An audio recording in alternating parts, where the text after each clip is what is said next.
Welcome to Global Tax Talks, Tax in 60 Seconds. I'm Will Morris. I realize it's almost becoming redundant to say last week was another crazy week, but it was. First, in Germany, last Tuesday, the Chancellor, Mr. Merz, set the cat amongst the pigeons by calling for a suspension of the implementation of the global minimum tax, or Pillar 2. He said, in quotes, "The Americans have withdrawn and this concept no longer has a future." However, the recent coalition agreement between the Christian Democrats and the Social Democrats agreed to support Pillar 2, so perhaps unsurprisingly, the Social Democrat finance minister walked that back last Wednesday, saying the government was still fully committed. So, what's going on?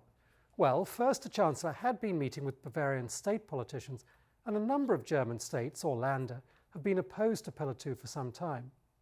Furthermore, one might assume that the Chancellor has also been hearing from business, especially but not limited to the auto industry, about the possible crossover from tax into trade and tariffs. But, most importantly perhaps, Mr. Merz did not participate in approving Pillar 2, so he has less at stake, and he, like other European politicians, can more easily ask what the value of Pillar 2 is now that the US has withdrawn. For the moment, this does not represent a change, but it may signify further pressure building up behind the dam, especially from those who have no prestige invested in the project. And the week was still not done with us in Pillar 2, because on Thursday the Belgian Constitutional Court in the UTPR case, to some people's surprise, said that the American Free Enterprise Chamber of Commerce did have standing to sue and referred the case to the European Court of Justice, or CJEU, on the question of whether the UTPR and the EU directive is compatible with the EU fundamental freedoms, the EU Charter, and the principles of legal certainty and fiscal territoriality. Now, it will take several months for this to work its way through the system, but the political pressure that this brings, i.e. a live possibility that the UTPR is invalidated EU-wide, is immediate and will feed into the G7 agreement debate, etc. Second, the European Commission proposed some new taxes last week as part of its own resources funding for the next EU budget for 2028 to 2034.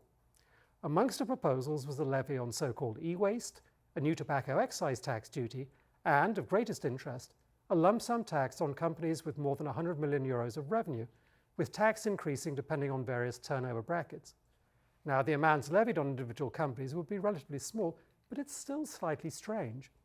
First, as a tax based on turnover, it carries some echoes of the digital tax the EU just abandoned.